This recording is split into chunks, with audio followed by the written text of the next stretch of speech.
And we are here. This is Ted Hicks from Late Night Parents. Ways to follow the show, latenightparents.com. Across from me is none other than Richie V. Teddy Ted. What's going on, man? What's How good, you doing? Man? I'm good. What's going on with you? Nothing much. On the boards, we have Brian Graves. And big shout out to 1240 AM or AM 1240. And those of you listening to 95.9 on your FM dial, WGBB. Big thank you to all the people that play the show in archive formats, all the people that download the podcast and listen to however they consume podcasts. We want to say thank you, as always. And big shout out before we get started to EwinRacing. We want to thank you again for the Flash Series XL gaming chair. Did a little work with EwinRacing. Mm-hmm. And I want to say thank you once again. I saw some of the tweets you put out there about that. Saw a certain young man laid up in the chair playing his games. Yes. I'm assuming it's comfortable. Is there? Tell me something about the chair. Oversized chair. Totally, the office style type chair. Right. But the lumbar support, right? Unbelievable. It's kind of like a fully ergonomic chair. It's totally a fully ergonomic chair, and it's the latest and greatest. I mean, it's one of those type of chairs where, hey, you either have it on the stand, or you can pull the actual chair off the stand itself, sit it on the ground. And, I think I heard it for a second. There you go. It should be good. No? Okay. Is there audio in the headset of the chair? Or is it the audio is not in the headset of the chair. The chair itself is about $450, and you would think audio would be in the chair. You would hope surround sound. But all in all, we're going to have someone from EwinRacing that's going to join us. No, maybe it's the headset. Okay. We're going to have someone from EwinRacing. Hopefully, yeah. Thanks, Brian. We're going to have someone from EwinRacing come in. So we're experiencing some technical difficulties in studio. We're gonna have someone from EwinRacing to join us while we go through our technical difficulties. We're sorry. Please. And the phone itself is ringing. Yeah, the volume's up. Yeah, try that one because that's the one I'm listening to. So, all right. So we're gonna have a conversation with the folks from EwinRacing in the future. Yeah, no, we're gonna have someone online with EwinRacing. So, however you look at it, couple of things that we won't be talking about today. I know in the queue we're gonna have Jessie Nuez, who is our influencer, digital strategist, publisher, and also The Walking Dead and Game of Thrones enthusiast from the Wired family. She's going to be joining us momentarily. But before she joins, here's a couple of things we're not going to be talking about, Rich. What won't we talk about? What won't we be talking about? We won't be talking about the Islanders collapsing. I'm sorry. We have to talk about that briefly. Not at all. Because I know the huge Islander fan I have sitting across the desk from me. We won't be talking about that. We won't be talking about maximum security in Country House, the whole big scandal yesterday with the Kentucky Derby. The photo finish that wasn't really a photo finish, but someone stepped across the line. Yeah. We won't be talking about the scientific battle that was last night with Canelo. Well, or should I say Saul Canelo Alvarez, right? Beating Danny Jacobs. We won't be talking about it because it was kind of a snooze fest. This is actually the first Canelo fight I haven't watched in a while, and I honestly totally forgot about it. And it sounds like I didn't miss much. No, you really didn't. I mean, like I said, scientific. It was really close. Danny Jacobs has nothing to be upset about. Okay, it's just he wasn't winning in Vegas. Okay. With those referees, he wasn't going to win. And Canelo Alvarez, if he didn't get knocked out by Triple G, right, He's not going down by Danny Jacobs. He's not going down by Danny Jacobs. Right. But those are the things we're not talking about. Okay, we won't talk about that. Since we already just talked about it. That's it. So I mentioned Jessie Nuez. She's in the queue. We're going to talk Game of Thrones, reactions to Battle of Winterfell, predictions, the long night, and a ton of questions. Jessie, welcome. Well, thank you for having me. How are you guys? I am well. Ted is well. How are you, Jessie? I'm good, thank you. Anxiously awaiting the next hour and change to see what happens next. Yes. Well, we'll discuss everything leading up to this. And super excited to be on. Yeah, we're super excited to have you. So with me being the newbie, meaning I cheated, I watched season For 1. shame. You have 2 years. I watched season 1, and then I said, okay, I watched season 7, and I've watched the first 4 You just episodes. jumped like... Totally. And clueless. Totally clueless. I mean, half the characters You don't even know what exist. went into Arya becoming a true assassin. Right. You just completely, missed that whole... The whole evolution I have missed. So I will allow you guys to increase, and I will decrease and scoot myself out of the ways. No, but you can participate since you at least watched season 1. Okay. Yes. You can participate. Okay. Because, first of all, last week's episode was crazy because every woman in Jon Snow's life saves his life. Can we talk about that? Yes, we can. I'm like, Jon, what are you here for? You're making the same mistakes as Eddard Stark by showing your hand and then paying for it at the end. Come on. It's blind loyalty, blind honor. And stupidity. That's what's called. In that world, it certainly is, because he lays, like you just mentioned, he puts all his cards on the table, hides nothing. It is what it is. I mean, he's good for his word. He's true to his word. And he never wants the jobs he's given. He didn't want to go and be on the wall, right? He didn't want to be the what was it, the King of the North. King of the North. Now he's a Targaryen. He doesn't want that title either. What do you want, Jon? What do you want? He just wants to sit back and do nothing. Pretty much. But I will say, loyalty is big with the Starks. Yes. Because if you remember season 1, granted they were younger, but they really didn't like each other, especially Sansa and Arya. Right. But despite all that, even if you jump to season 7, you see that their relationship, even though they've been apart pretty much the whole show, their relationship has evolved, and they have each other's back. Well, one theme that they've always mentioned whenever we get those scenes with, especially family reunions, the pack. The pack survives because of the pack. Yeah. It's not the solo. And I think what you just alluded to is true. What we're seeing, from season 1, from episode 1 of this season, where we got to see everyone coming back together, reunions. I mean, those who haven't seen each other in years, Arya and Jon, that reunion was something. That was awesome. That was. And, as she reminded him then, when he said, "But I'm family, I'm Stark," she's like, "Don't forget that." Yeah, exactly. She's like, listen, the girl has no name. She will get you. Right. Don't forget where it came from. And I think that is going to be the theme of the next, how many episodes? 3 episodes that are left? 3 episodes left. I really think, because what was her name? The Red Witch. Yep. When the Red Witch said to Arya, brown eyes, green eyes, blue eyes. Right. Right? And then she went after the Night King. Right. She killed William Frey. Right. Right? Which was the whole Red Wedding guy. Yes. Then she killed Littlefinger, which I believe Littlefinger had green eyes. Well, you know who else has green eyes? Well, Cersei. She's not killing Cersei though. One of the Lannisters are killing Cersei. See, of course we could have with the bow. I know we could have so many hypotheticals here. I mean, what I'm thinking is, what speculation, how it ends up in the end, that it's Arya killing Cersei in Jaime Deathface. Wow. See? So she went Girl Has No Name. Wow, you went that route. Going that route. I think Tyrion is going to kill her with the same bow he killed his father. Right, but Bronn has that bow right now.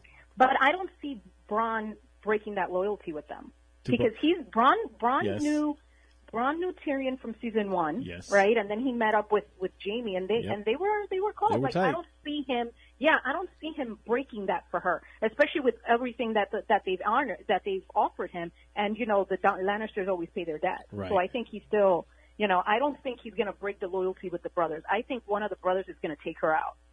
I agree, and I would put my money on it being, even if it's not by his hand directly, it's Jaime that causes Cersei's demise. Well, it said there was in one of, I don't remember what season, maybe 5 or 6, where there were, she talks about a witch who gave her a prediction, and she says that she was going to have 3 kids, but that she was going to die at the hands of her little brother. Yes. So I don't know if it was literally like Jaime, because she's older than Jaime, or literally like little brother as in Tyrion. Now, then it could be something else, and here's another one of those deep theories. At the hands of her little brother could mean Jaime, and this is just I would love to see this happen. Let Cersei die in childbirth, giving birth to a little person. Ew, look at you. You went sinister. Wow. You went. But it worked. It all works. It does, but. And it's a little girl, because part of that prophecy is it's a female. But see, I see Cersei not surviving this, right? Right. I see Daenerys not being the queen, because one, she's not, right? Technically. But also because she loses her mind, because let's be real, she's been a little crazy since season 1 when she saw Drogo pour gold on her brother's head. Let's just talk about, she saw that and didn't even flinch. So Homegirl was missing a few marbles back then. But remember, right? her brother was not the kindest of brothers. Basically True. sold her out. Gold. True, but that was still hot gold. Yes, it was. And going back to that for a moment, just think about it. If he was a true Targaryen, that hot gold should not have done anything to him. And he wasn't. But here's the thing, that Jon Snow isn't a true Targaryen either. Well, he's not full-blooded. Go ahead. No, he's not. But this was when he was at the Night's Watch, and he saved, because remember he was Mormont's, I guess, secretary or whatever he was, he was his servant. Yes. And when that walker came in, and he had like a lamp, a fire, and then he took it and threw it at the White Walker, whatever he was called. He got burned. And he burned his hands. Okay, I remember the scene, and you're right. Okay, so that takes care of, maybe it's just the females. I mean, who knows what the strategy is there. But all right, if he did get burned there, that would take care of that theory. But he's riding a dragon, so that also kind of so maybe it's okay, because the dragon's like, you're my boy. We know he's got Targaryen blood. So yeah, he is a Targaryen. Yeah. Maybe the fire resistance doesn't follow him there. But here's the thing, I'm thinking that at the end of all this, Sansa's going to be in Winterfell, right? Okay, with who? Because a lot of houses fell, right? Yes. So they're just houses that don't exist anymore. Mm-hmm. But I think Sansa's going to stay fast in Winterfell. Mm-hmm. May or may not be with Tyrion, because remember they were married at one point. Yes. And it was never consummated, so they handed her off. Was it to Bolton? Yes, right? to Roose Bolton. Well, Ramsay Bolton, actually. Yes. Yeah, and then I have a feeling that Gendry's playing a role because he's Baratheon's bastard child. Yes, he is. He would have a claim to the throne, but I think Jon's would supersede Baratheon because it was the Targaryen first. Baratheon. Well, yes. So remember, the Baratheons took the throne from the Targaryens. Well, actually, at that point. So, most recent claim, Baratheon. But he would dethrone Cersei. Who? You saying Gendry? Gendry? Because he's a Baratheon. Right. But the Red Witch predicted. The Red Witch said that he would make kings rise and fall. Yes, that's right. So I'm thinking that at the end it might be him and Arya, because he keeps calling her my lady. Right. So I feel like that plays a role in it too. And that also goes back to what Baratheon said in one of those trips before he died, talking to Ned Stark, let's get the kids together, let's join our two families, and there's your joining of the two families. And not only that, if you remember in season 1, when they threw Bran out the window, right? She went to Kate Stark and she said that she lost a child during birth. Yes. And she said that he had dark hair and he was beautiful. So I'm thinking, this may be so far-fetched, but I'm thinking that that's Gendry. And I'm thinking that because if you remember, Jaime Lannister said the things that, because he confessed to Kate, to Stark, to Lady Stark, that he pushed Bran. And he said, the things I do for love. Right. So would that be something that he would do for love, is to take a live child and give him to the blacksmith guy, right? And make them think that the baby died because he wanted her to himself. That's a good theory. I like that. So that's what, and maybe Jaime does die, but he confesses that. Right. Before he dies. Interesting. Isn't that, like, I was like, this has to come full circle somehow. Right, and because it can't be as easy as him seeing Bran. Bran's like, I remember what you did to me, and then everything being dead in the water like nothing happened. No, well, we know it's not going to end like that. But also, I mean, we do have 3 long episodes ahead of us, and if we want to truly believe that the Night King and that entire storyline is done, and I have some questions about that. Not that it was easy, but still, it seems too tidy. Have ended just like that, and there's too much time left. I mean, we should have at least. I'm thinking that tonight's episode will probably get to see what's actually going down in King's Landing, what Cersei's done in preparation. As she hears that the North has beat the undead, and now she knows who her next battle has to be against. We'll see the rebuilding of Winterfell. And whoever's left of those houses, as you mentioned, so many houses were decimated, but we'll see who's left. Well, Greyjoy is still there. Remember that sister went back. I'm thinking they're going to actually come in and save the day, because they're going to come in behind Euron Greyjoy's fleet, I think, or they're going to do battle anyway, because we have to see. Well, you know what? Let's do this. Let's talk about the battles which we expect to see it in one form or another. Yes. So we know we need to see. We'll just call it the overall good versus bad. Lannisters versus Stark, that big battle. We know we need to see that. And Lannisters versus Lannisters. And Lannisters, right. So there's Lannister. That's the second one. But I think we'll see, as far as on the show, we'll see the large, full-scale battle in its own episode, and then possibly within the next or leading into it, all the smaller in-house things. So we need to see Clegane Bowl. We need to see Lannisters versus Lannisters. Yeah. We need... but also Lannister versus Daenerys, because I think Tyrion, because that episode with him and Sansa... Yeah, they're a little friendly. There may be a loyalty thing, because he's loyal to Daenerys, but I don't know, there could be something there with, even though Sansa may not want to be married, but they can make a good team. He can remain loyal to both, because as you indicated, I don't see Sansa trying to become queen of the 7 realms. She will be perfectly happy as remaining the Lady of Winterfell. And but Dany's not having that. Remember? Right, Dany's going to move on though. They did have that that discussion of, well, the North is going to belong to who? We're going to keep the North. Dany may be able to get somewhat talked out of that by by Tyrion. She's hot-headed, though. She's hot-headed, but she'll come to her senses. Plus, I don't think Dany's alive at the end of it. I don't either. I don't think Dany's alive. I completely agree, yeah. I don't think Jon's alive. So my bet is that their child is the one sitting on the throne, or being prepped to sit on the throne and ruling over the 7 kingdoms.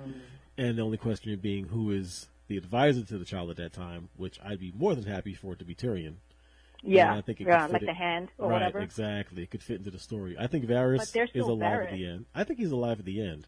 Oh, because he's sneaky. He thinks about himself. He's not. Well, he doesn't think so. He tries to maintain his head on his neck, but he hasn't really done anything to backstab anyone.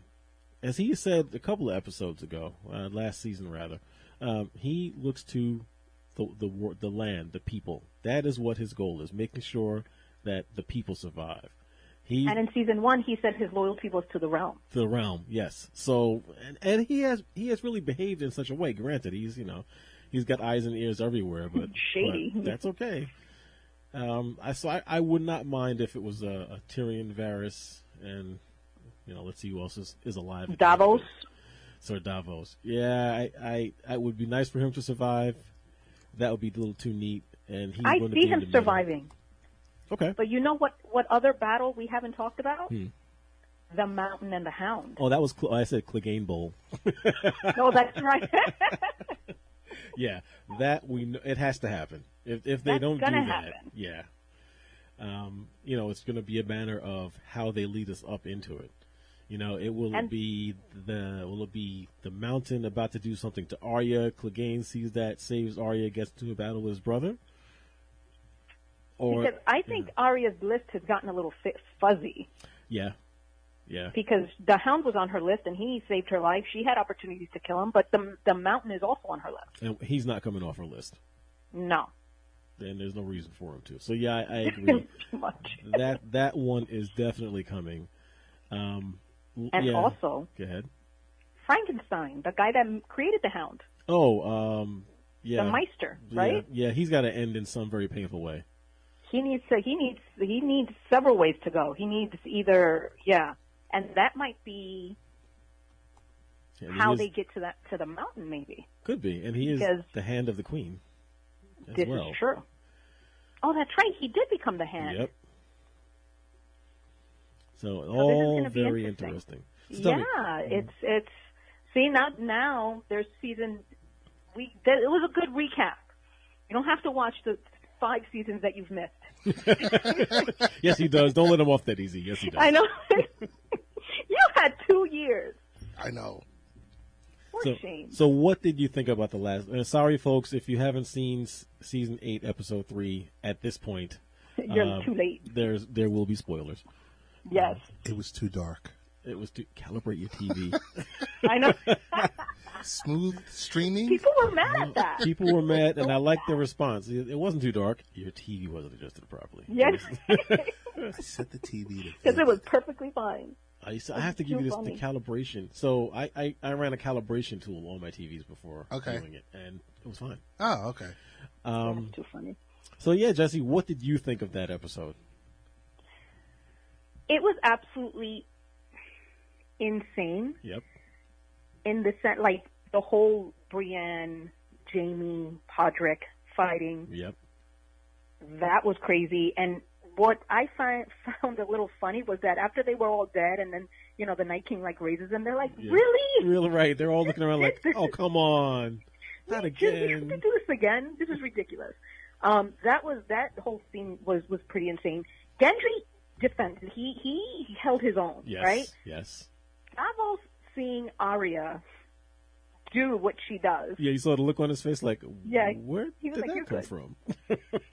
And not only that, Gendry hooked her up because that was a nice little weapon he created for her. Well, that's what she, I had theories about that weapon before we got to see it in action. But yeah, she designed a nice weapon there and it made sense. You have a spear when you have space for it, and then it breaks out into two-pointed weapons when you're in close quarters. That was awesome. That goes smart. I have questions on Bran. So after watching the last episode about 3 times, here's one thing I noticed. And I'm looking for an answer to it.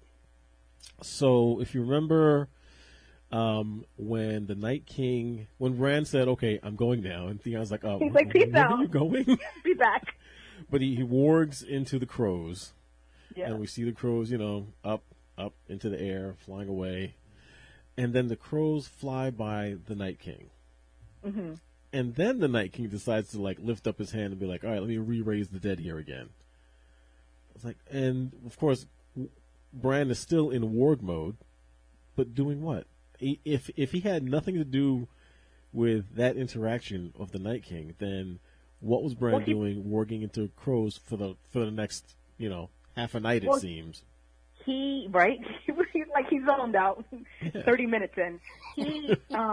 I think he was calling the Night King to him. He made himself bait. Right. Well, that was the plan. And because you noticed that it wasn't until Jon Snow was going after the Night King that he raised the dead again, right? Right. And Jon didn't really calculate that part well because he's been through that part before. Should have figured that was coming. Exactly. But I think that he was trying to lure him in. My thing is, I'm just confused as to the tree. Right. Season 1, when they do the oath, right, it's when at they the become tree. part of the Night's Watch, they're at the tree. Right. And this tree is near Winterfell. So There's more than one of those trees. Okay. Because remember, the one when Bran finds out he's, or when they first get to I'll call it the lair of the three-eyed raven because I don't know what name it had. Yeah. But, one of those trees is there as well. So it's like those trees they have whatever religious ceremonial meaning, but there are a few of them around. But yeah, there is the one dead set in the middle of Winterfell, which suddenly grew a wall around it, which we hadn't seen for the last 8 years. Yeah. I know that Bran lured, because that's what he was going to do. He says, I have the Night King's mark on me. Yes. And he was going to lure him to the tree, right? Okay.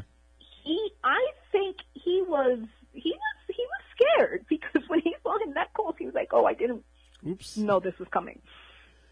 Which, I guess that makes sense because he didn't stop warg mode until the Night King was pretty much in front of him. Yeah, yeah. All right, I'll go for that for now. And Theon, he went from Reek to Theon again. Yes. He came back and he did what he needed to do. He gained redemption. It's funny because I don't get like whenever people are in battle and they're like okay, I'm about to die, and then they like take out their sword or whatever, and then they go screaming at danger. Yes. Why are you screaming? Let's talk about that for a moment.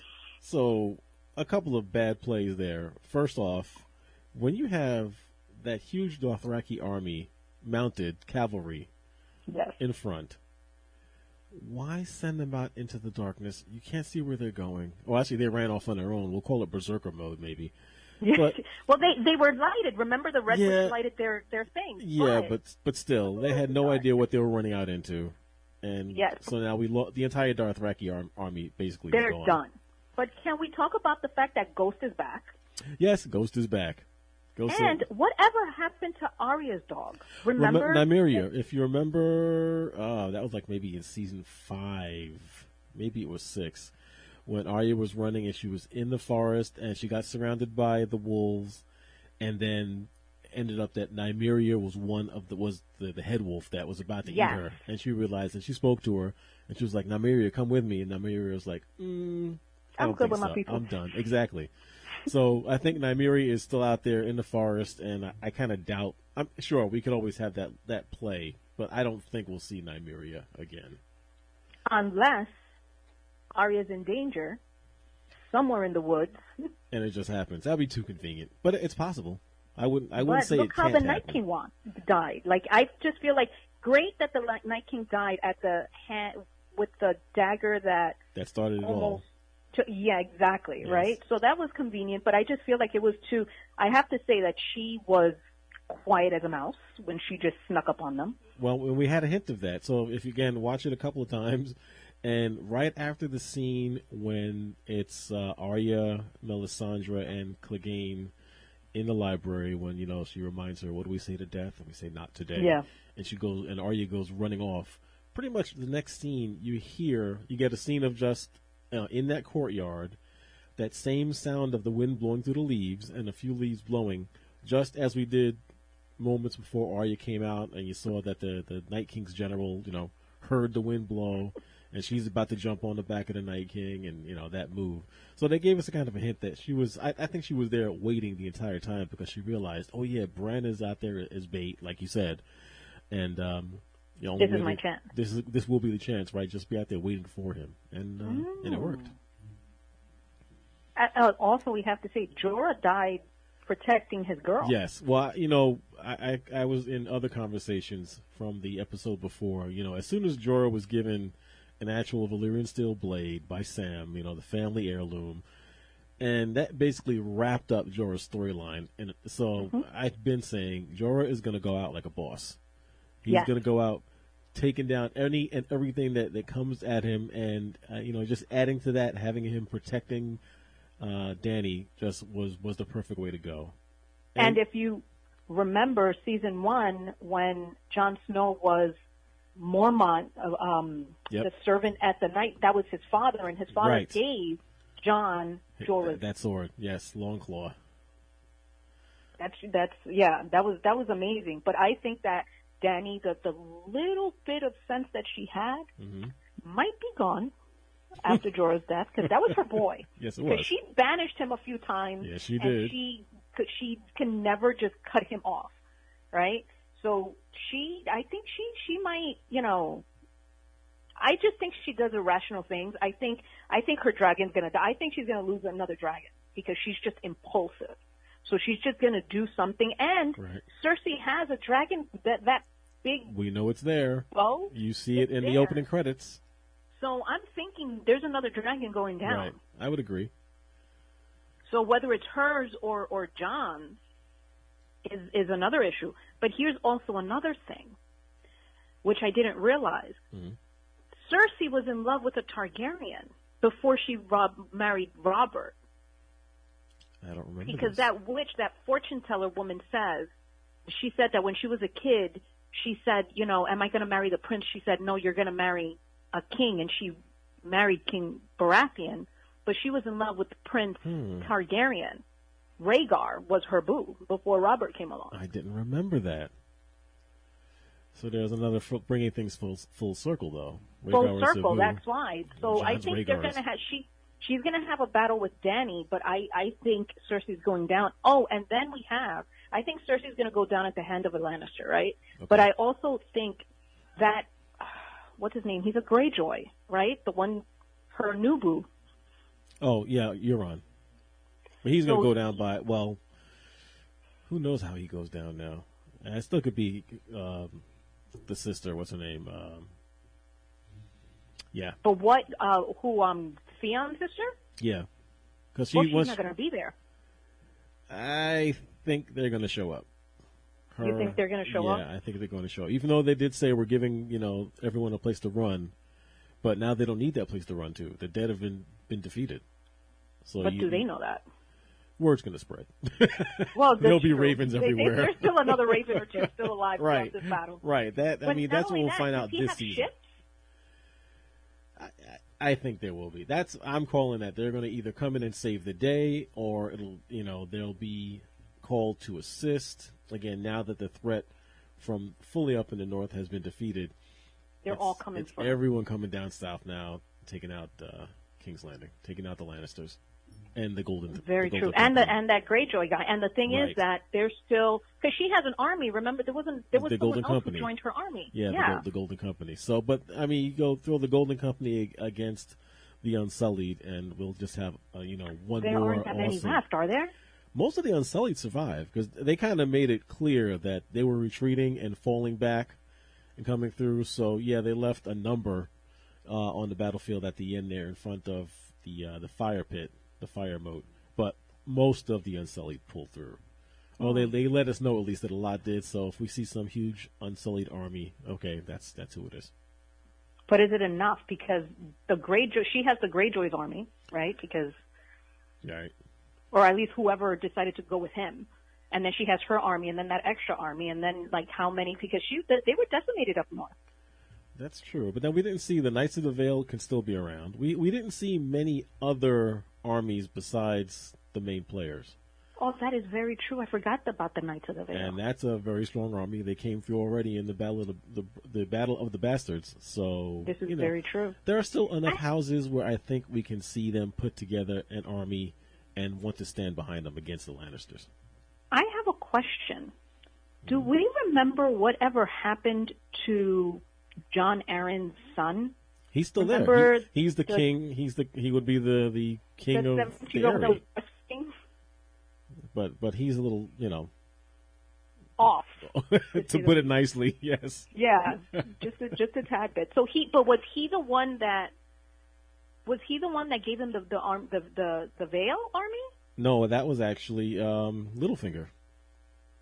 No, but there was a kid, there was a cousin. Remember at one point? Yep. I don't remember what season that was. The child, but that's not him though, right? I don't believe so. because he seemed a little too sane. Right. Yeah. No, that couldn't have been him, and he was also too old. Oh, well, true. So there's still a lot of ground to cover. Yep. There's a lot of ground to cover, a lot of loose ends that needs to be tied, and there's still, so a lot of houses fell, but what happened to their army? Right. Because there was House Tyrell, right? There was the Mormonts. The Mormonts are gone, though. The Mormonts are gone. But like you said, House Tyrell, they're out there. They're out there. There was, oh my goodness, there was someone else. Remember the ones that poisoned the Lannister's daughter? That was a mother and two daughters? Yeah, well, aren't they from across the sea? But aren't they still around? Their people should be. So I'm thinking again. I think we're going to see a lot of that between tonight and next week.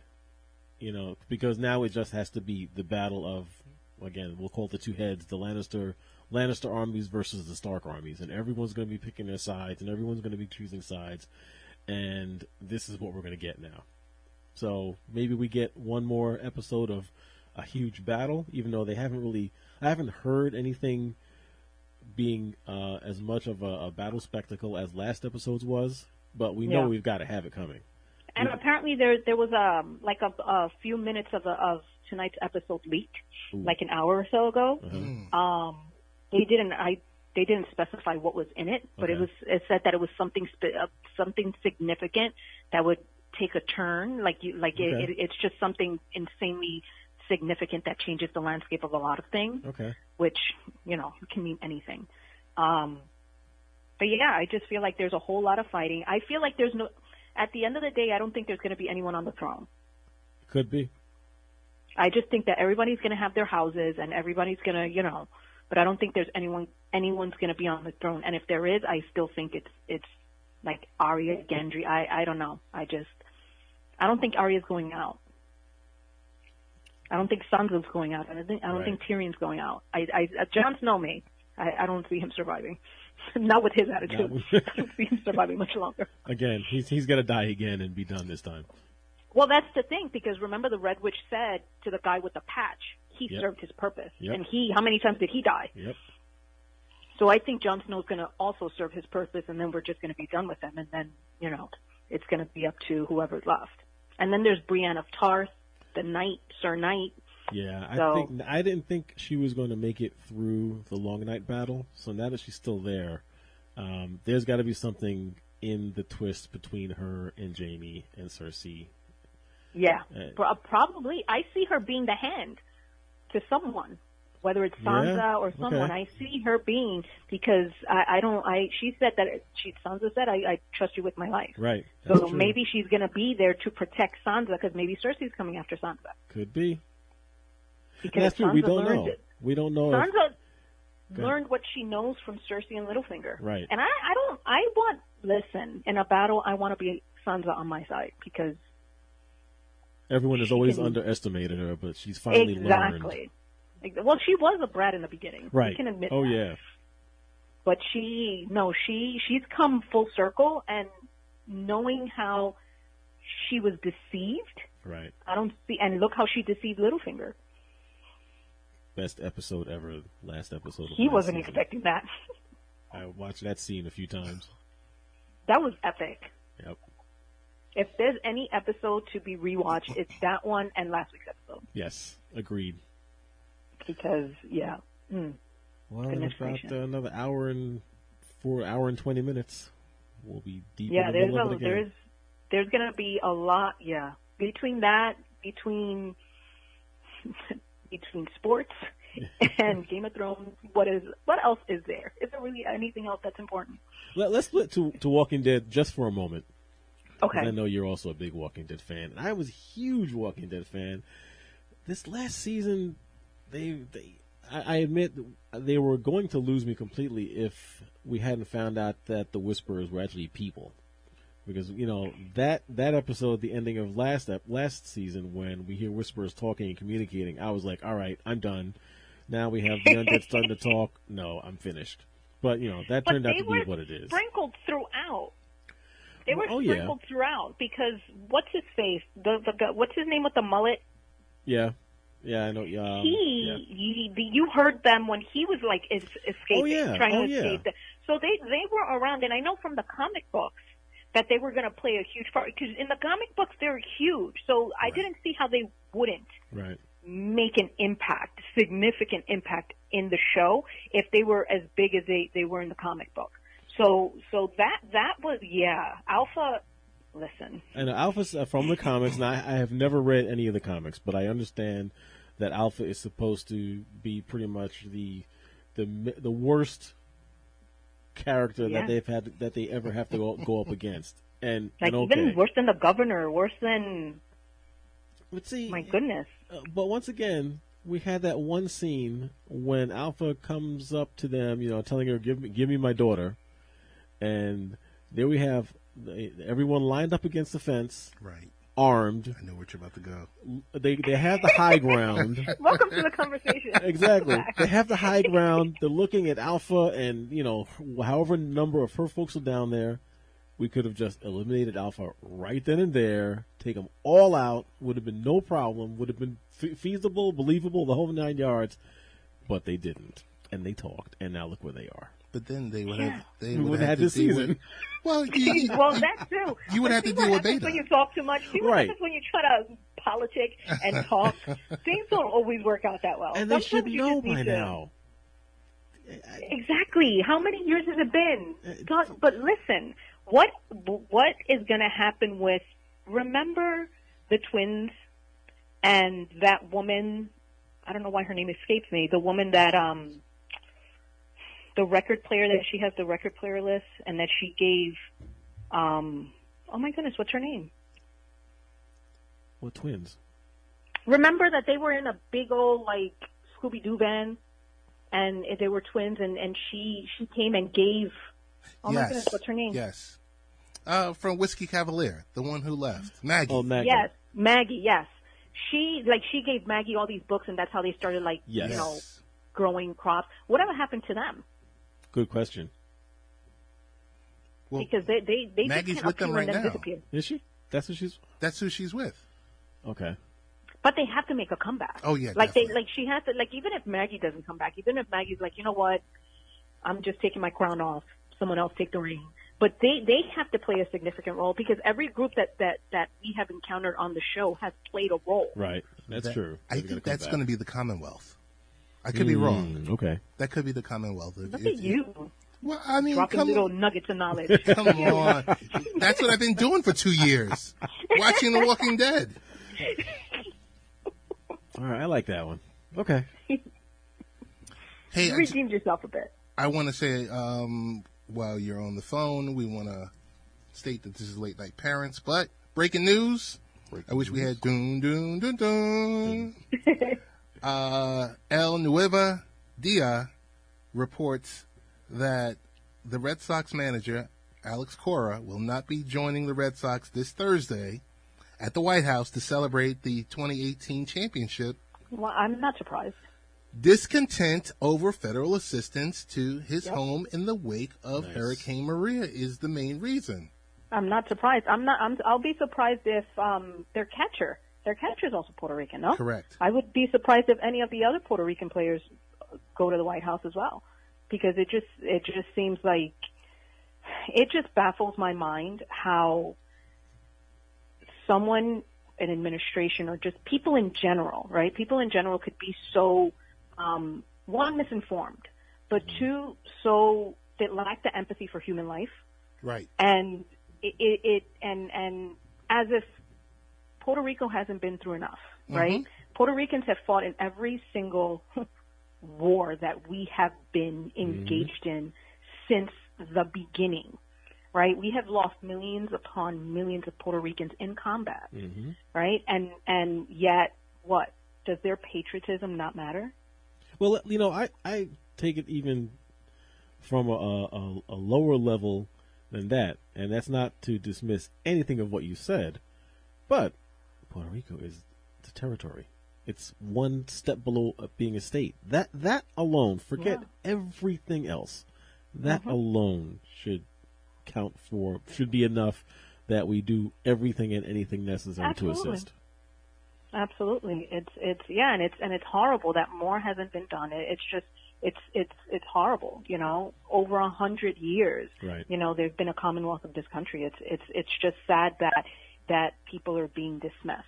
Right. As if their lives don't matter, as if, you know, the sacrifices that have been made, as if, you know, as if they're not even, like, a lot of people don't even consider them second-class citizens. They don't consider them citizens. Yeah. You know, like, it's just shameful, I think, and it's very disheartening, because it's like, where has our empathy gone? Where has our, you know, it just seems like to be all about, there's a lot of selfishness going on, right? Yes. Like, things don't happen until it affects you, right? Mm-hmm. So, you know, oh yeah, go ahead, you know, take funding away. Oh wait, but it affects me. Then no, wait, Mm-hmm. we need to work on this. And I think that type of mentality is just, we can't do anything alone. Right. And once we start turning our backs on our allies, on our own people, because that's what we're doing. We're turning our backs on our own people, right. on our fellow American citizens. Correct. Where do we go from there? Like that's my question is, like, where do you go? Well, you can't go any lower than that. Oh, I'm sure they're going to be like, hold my beer. I'm sure they're still, they keep digging. That's true. Because it seems you didn't think it would go any lower with throwing paper towels at people, right? Yeah, So you're right. and we've just been, you know, apparently that was scratching the surface. So it just seems like, where do we go from here? Where do we, you know, what do we do with our kids? What are we teaching our kids? What are we showing our kids? What are we, right. you know, it's all, at the end of the day, it's about our kids and our future, and you know, we can't say one thing and then do something else, because then, you know, our kids think we're hypocrites anyway. We don't need to give them more of a reason for them to think that of us, right? So it's you know, parenting is about living to fight another day. And what kind of example are we giving our kids when we're like, oh, you know, the kid's down on the ground, kick them again? Like, what you know, examples are we really teaching our kids? So I don't know. It's going to be interesting. I'm not surprised that he's not going. I'm really honestly not surprised, because he said he was on the fence about going. And he said that, I want to say in the beginning of the year, maybe. I can't even see how that he was wasn't even on the fence. 100% sure. Jesse, I can't even see how he was even on the fence. I think this is the straw that stirs the drink a little bit. And watch, you need him, their manager, their leader, to say, hey, I'm not going. Watch. Oh, yeah. Absolutely. Watch some of the other players. It's about players. Leadership, exactly. Yeah. Totally. You're absolutely, and you're right. Like, how can you be on the fence with something, especially as involved as he's been, right? Right. Because he's not taking away anything from Puerto Ricans born on the mainland in the States, right? But he was born and raised on the island, you know. So that I feel like would touch you differently. Sure, of because course. everything you have is still there, it's right? Home. So and then you went there to help. You have fellow baseball players that have gone down that you played with from other teams that they joined together to help, right? And even after winning the World Series, they went down there because you were the first Puerto Rican manager to win a freaking World Series, yep. right? And it's historic. And you're right. Like, how can you be on the fence? Like, that should have been an automatic nope. Like, sorry, I stand for more than that. I can't do it. Yeah, exactly.